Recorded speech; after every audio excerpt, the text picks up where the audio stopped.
Teman-teman, saya tunjukkan dulu Yesus dengan Isa dulu ya, supaya nanti coba Yesus dengan Isa.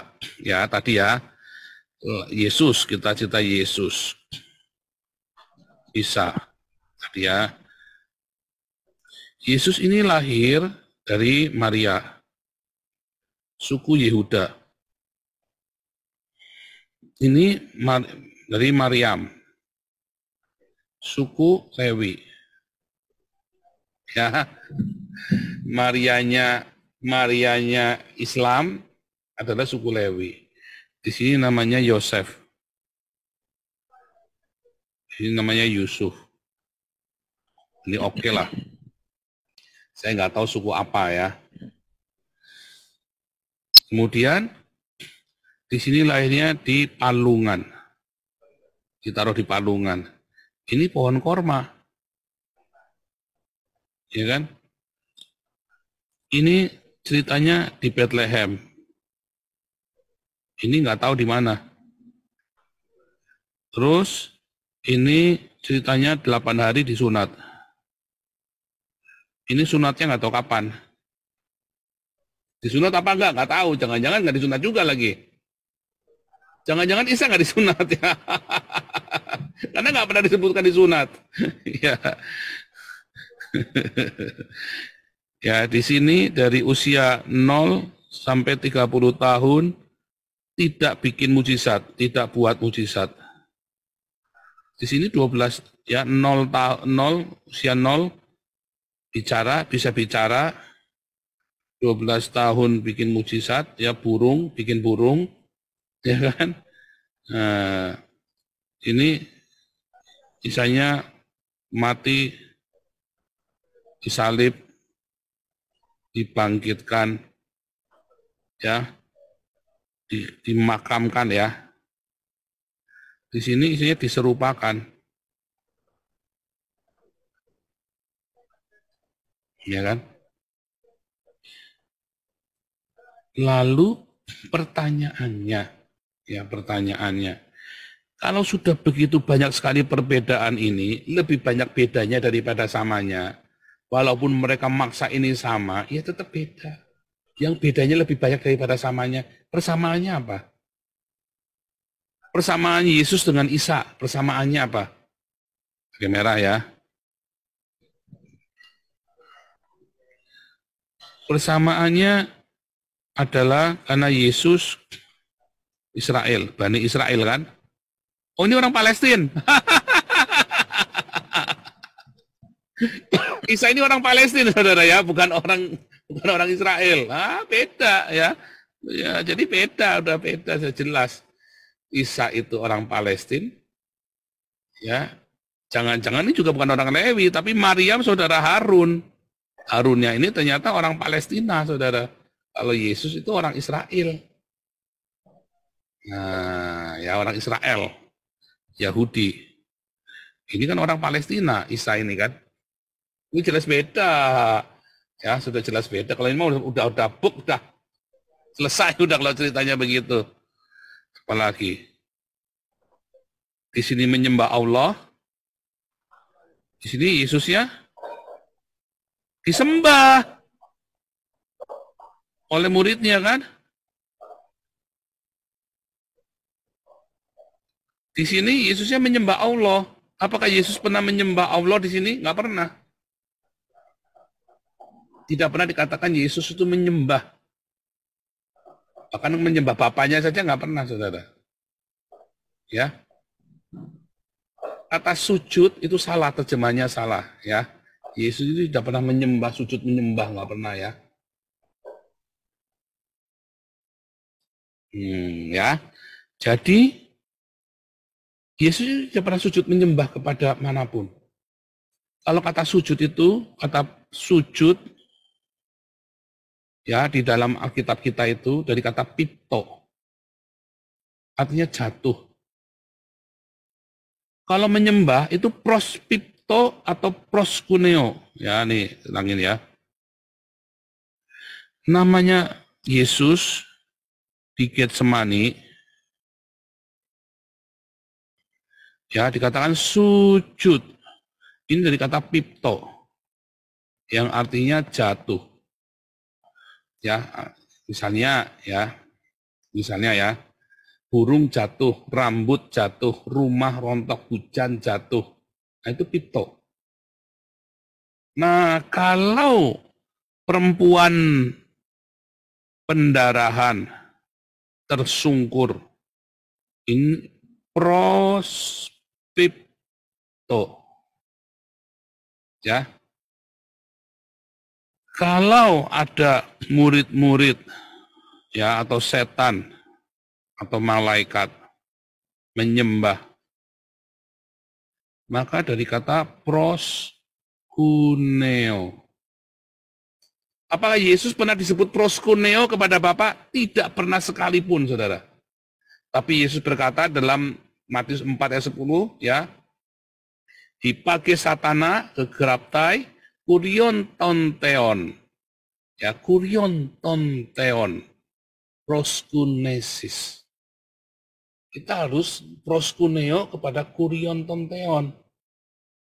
Hipage satana, pergi kamu setan. Tetapi Yesus menerima proskuneo loh. Dan menerima prospipto. Ketika para rasul mau diproskuneo sama Cornelius, jangan. Malaikat mau diproskuneo sama Yohanes, jangan, nggak boleh. Ya, tapi Yesus menerima prospipto dan proskuneo. Ya. Jadi Yesus itu nggak pernah sujud kepada Bapaknya, tidak pernah menyembah ya, tidak pernah menyembah Bapaknya. Itu salah, adanya pipto, dia jatuh. Kenapa? Karena beban yang begitu berat, yang ditanggung beban seluruh dunia. Makanya dia jatuh di Taman Getsemani itu. Antara besok dia akan lawan atau dia akan serahkan hidupnya. Ya kan? Kalau dia lawan, dia menang, tetapi dunia tidak diselamatkan. Kalau dia serahkan hidupnya, dia akan terpisah dari Bapa, dia akan mati dan akan dipermalukan. Ya, harga dirinya ya hancurkan begitu rupa, kemanusiaannya itu ya dihancurkan begitu rupa. Padahal dia bisa kirim 12 pasukan malaikat. Disitulah beban yang begitu berat ditanggung. Makanya dia terjatuh karena beban yang begitu berat itu. Jadi bukan menyembah. Ya, tidak ada kata prospito atau proskuneo. Dia menggunakan kata pipto. Amatin, ya. Nah, jadi balik lagi. Di sini Yesusnya disembah. Di sini Isanya menyembah Allah. Di sini tidak ada Allahnya, nggak ada. Allahnya nggak ada di situ. Di sini Isanya menyembah Allah. Beda. Jadi mau cari samanya juga ketemu ya. Samanya apa? Nggak ada.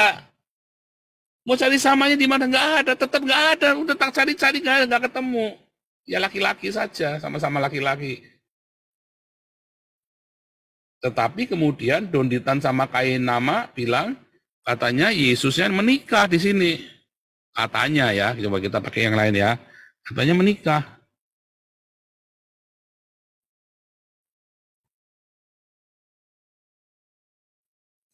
Lalu di sini tidak menikah.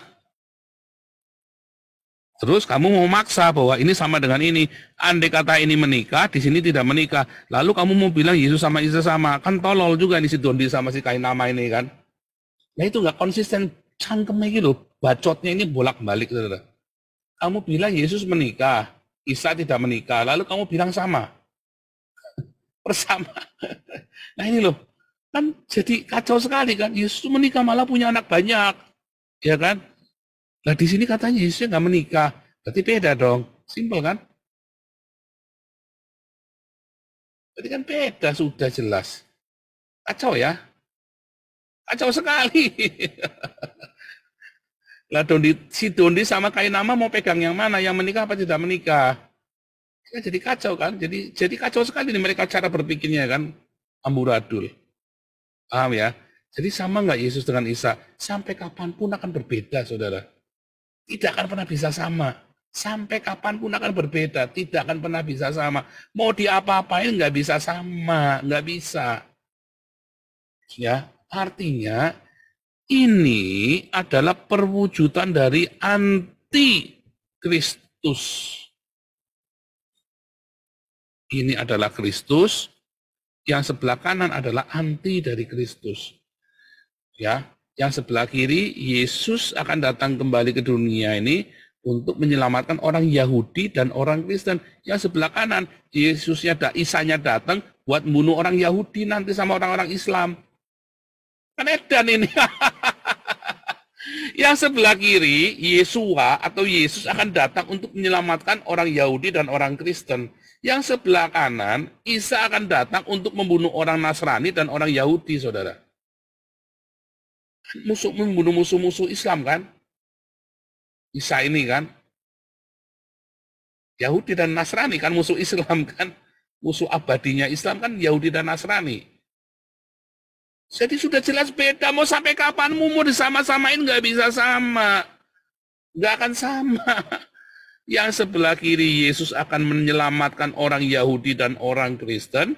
Yang sebelah kanan Isa akan membunuh musuh-musuhnya orang Islam, yaitu orang Yahudi dan Nasrani. Kelar sudah. Jadi sama apa enggak? Mau sampai kapanpun nggak akan sama. Mau dicari samanya, kita sudah nyari nih samanya di mana nih. Nggak ada samanya. Samanya di mana coba? Yang sebelah kiri disembah, yang di sebelah kanan menyembah. Bingung kan? Ya.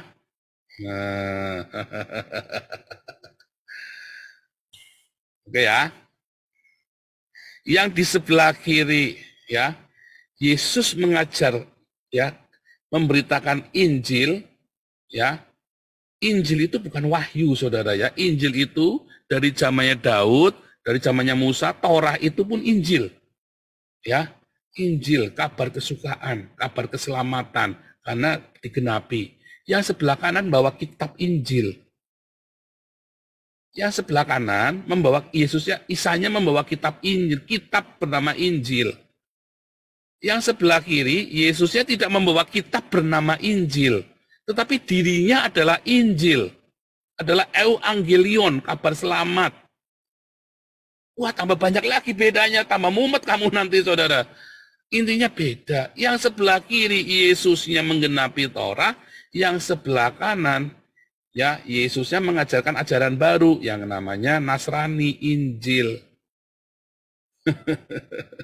Tambah mumet lagi kawan. Ya, jelas ya.